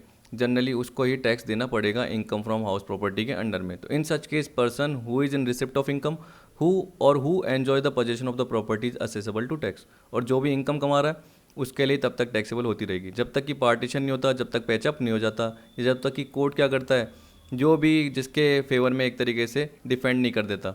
अब देखिए कंपोजिट रेंट का पार्ट आ रहा है। कंपोजिट रेंट का मतलब क्या हो गया आपका, हिंदी में बोलते हैं मिश्रित किराया। देखिए तो इसमें यही बोल रहा है, together with rent of the building if the owner gets charges for other services और rent of other assets provided in the building, furniture, machinery etcetera, amounts और receive term as composite rent. तो सीधी बात मिश्रित किराया मतलब क्या हो गया कि आपने हाउस प्रॉपर्टी किराए पे दी, उसके साथ साथ आप क्या कर रहे हो, जो भी बेसिक फैसिलिटीज़ दे रहे हो, अमेनिटीज़ दे रहे हो, बेनिफिट दे रहे हो सामने वाले को, तो उसके जो भी चार्जेस लग रहे हैं, ठीक है, तो वो आप अपनी जेब से दे रहे हो। लेकिन आपको ये भी पता रहना चाहिए कि जब भी आप अपनी जेब से दे रहे हो तो आप कुछ एक्स्ट्रा भी कमा रहे हो, तो वो तो चलो आपके खर्चे लेस कर देंगे। लेकिन अगर अलग अलग दोनों का पार्ट पता है, जैसे मान के चलिए कि एक पर्टिकुलर बिल्डिंग है, इसका आपने किसी को आपने क्या कर दिया, आप बिल्डिंग के ओनर हो, आपने किराए पे दिया, तो उसका आपने किराया कितना बोल दिया कि 20,000 रुपीज़ पर मंथ। पर इसके अलावा आपने उसको ये मान के चलिए फर्नीचर, मशीनरी जो भी है उसकी फैसिलिटी भी प्रोवाइड की। या हम फर्नीचर मशीनरी छोड़िए, क्योंकि आप जनरली क्या कर रहे हो, रेजिडेंशियल पर्पज़ के लिए हाउस दे रहे हो, तो आपने वाटर की फैसिलिटी प्रोवाइड की, इलेक्ट्रिसिटी की फैसिलिटी प्रोवाइड की, इस तरीके से आपने दी। और उससे आपने ले लिया कितने रुपए, 5,000 रुपीज़ पर मंथ, इसका अलावा ले लिया एक्स्ट्रा अलग से। अब आपको पता है कि 20,000 अलग से है जो कि रहने के लिए एक तरीके से, और ये वाटर इलेक्ट्रिसिटी अलग से जो फैसिलिटी है उसके फॉर्म में आपने 5,000 रुपीज़ पर मंथ ले लिए।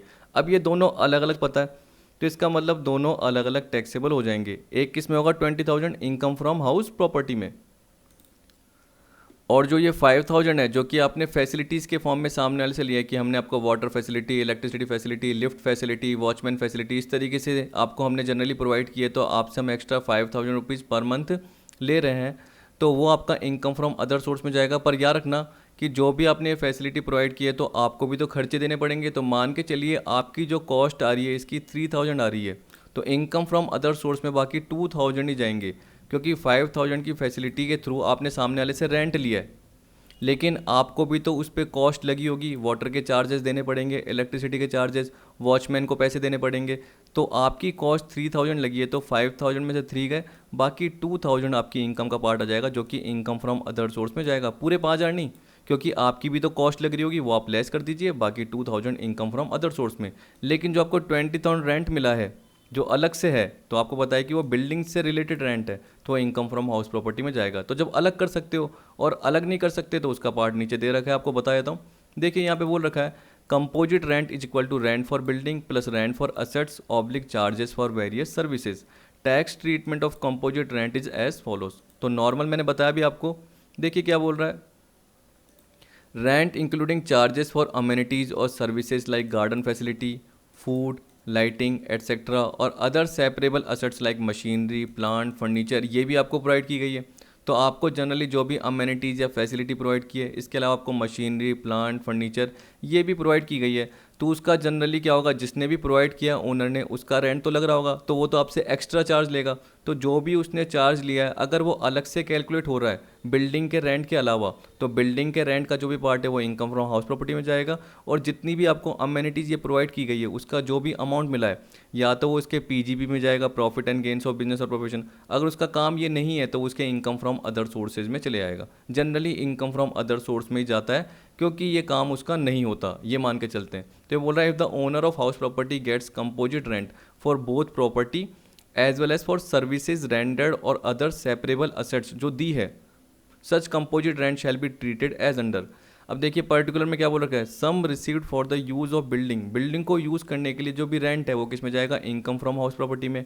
उसके अलावा बाकी सारी जो फैसिलिटीज़ थी या मशीनरी, प्लांट, फर्नीचर आप सामने वाले को यूज़ करने के लिए दे रहे थे, तो आपको कितना सम मिला, सम रिसीव्ड फॉर अदर अमेनिटीज़ और अदर सेपरेबल असेट। याद रखना उसमें जो भी आपकी कॉस्ट लग रही है वो आप लेस कर सकते हो। जैसे मैंने आपको बताया 5,000 मिला आपको, उसमें से 3,000 आपने क्यों लेस किया, क्योंकि वो आपकी कॉस्ट लग रही है।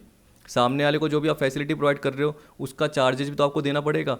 तो आपने फैसिलिटी सामने वाले को दी, आपने उससे रेंट लिया 5000, और जो फैसिलिटीज़ दी है, जितनी भी फैसिलिटी जैसे गार्डन, फूड, लाइटिंग, उसकी जो भी लागत आपकी आ रही है, कॉस्ट आ रही है, वो 3000 आ रही है। तो बाकी 2000 आपके लिए टैक्सेबल आ जाएगी, जो कि इनकम फ्रॉम अदर सोर्स में आएगी। ये भी आपको याद रखने की जरूरत वैसे नहीं है, लेकिन अगर आपका काम ही है तो पीजीबीबी में चले जाएगा।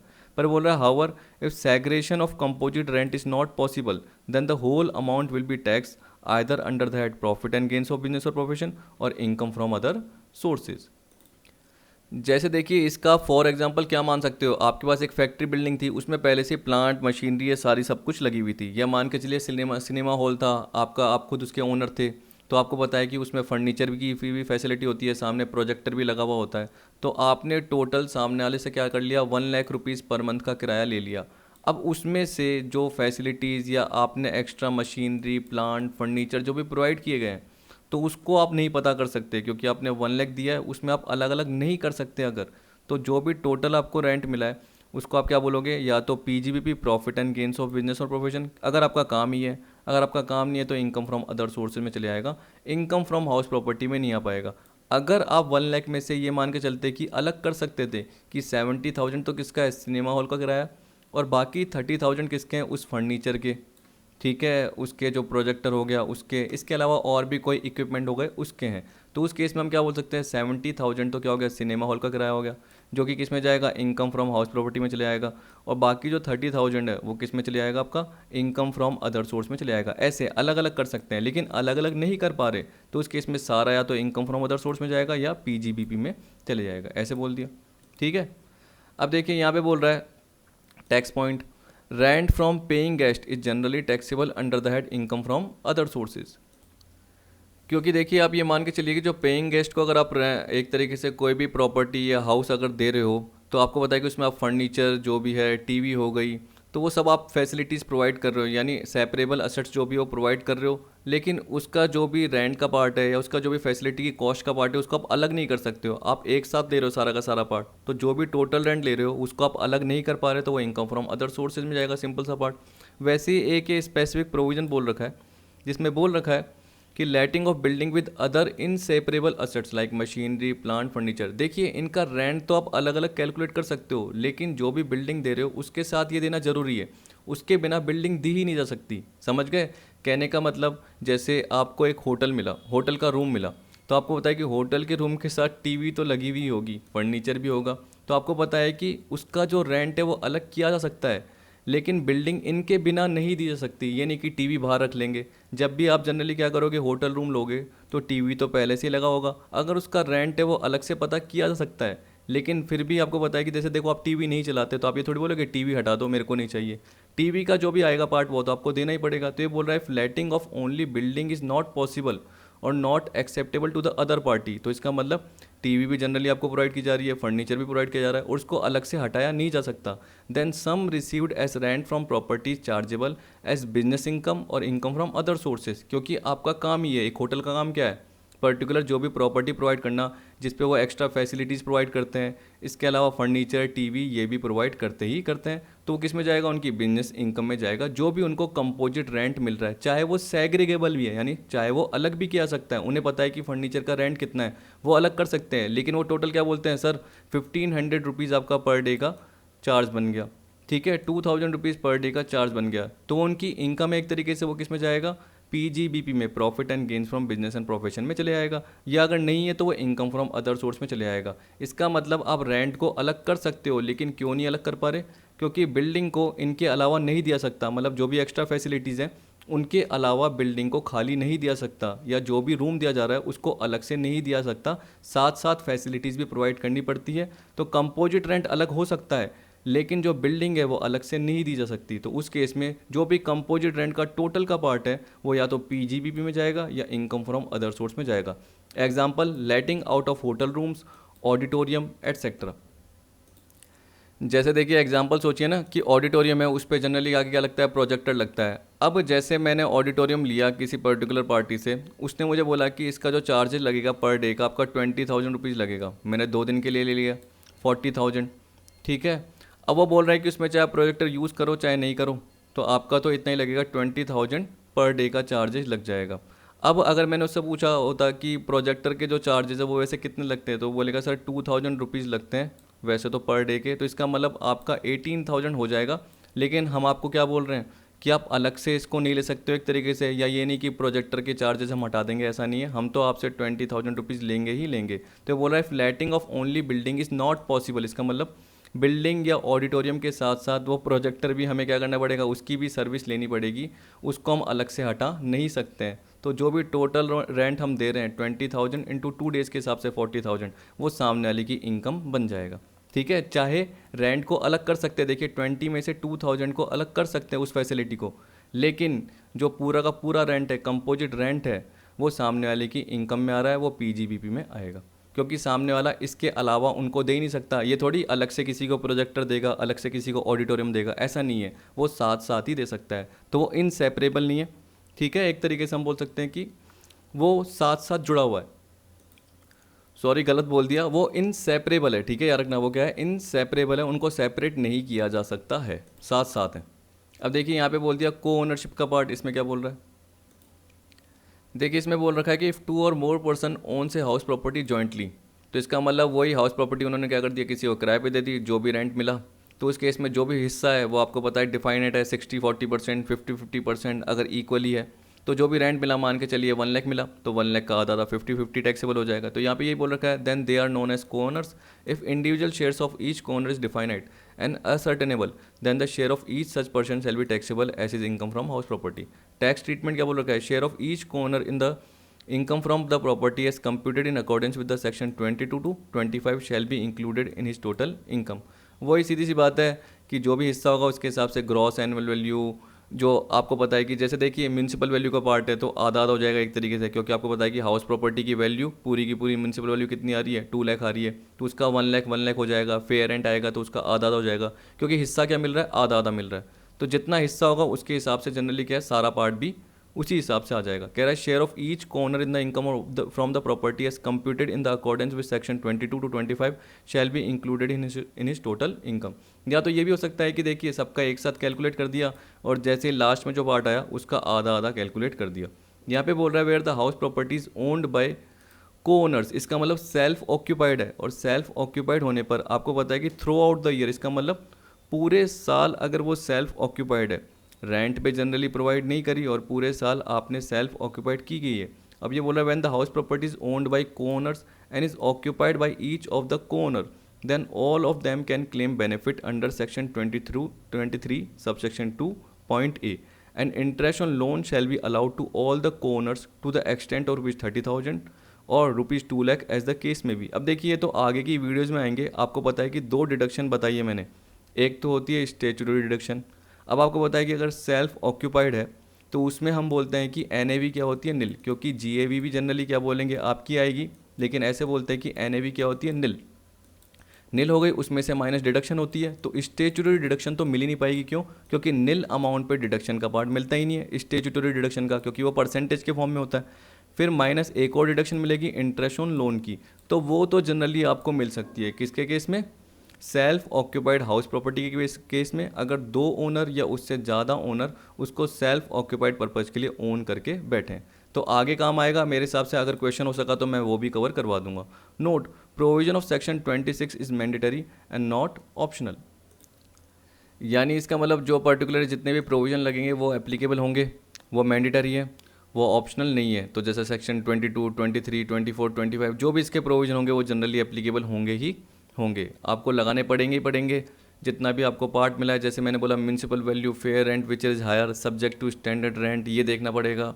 फिर उसके बाद एक्सपेक्टेड रेंट निकलेगा जो मैंने आपको बताया, उसके बाद आपको एक्चुअल रेंट से कंपेयर करना पड़ेगा और हायर पार्ट देखना पड़ेगा। ये सारा पार्ट आपको कंसीडर करना पड़ेगा ही पड़ेगा अगर आपने किराए पे दिया है। अगर सेल्फ ऑक्यूपाइड है तो उस केस में जनरली आपको ये बता ही दिया कि एनएवी नील आएगी, और इंटरेस्ट ऑन लोन का पार्ट डिडक्शन का है वो जनरली एप्लीकेबल होगा ही होगा। अगर आपने लोन पर्टिकुलर उस हाउस प्रॉपर्टी को कंस्ट्रक्ट करने के लिए, खरीदने के लिए, इसके लिए लिया है, उस पर जो इंटरेस्ट का पार्ट है, डिडक्शन कैसे मिलती है वो तो आपको आगे समझ में आ जाएगी। अब देखिए बाकी जो पार्ट है वो अगली वीडियो में कवर करूँगा, जैसे partners property use by the firm, property held as stock in trade, ये जरा सा ही पार्ट दे रखा है, लेकिन आगे क्या होगा इसका डिटेल में मेरे हिसाब से क्वेश्चन कवर करेंगे, क्योंकि यहाँ पे मैंने लिख रखा है डिस्कस्ड लेटर।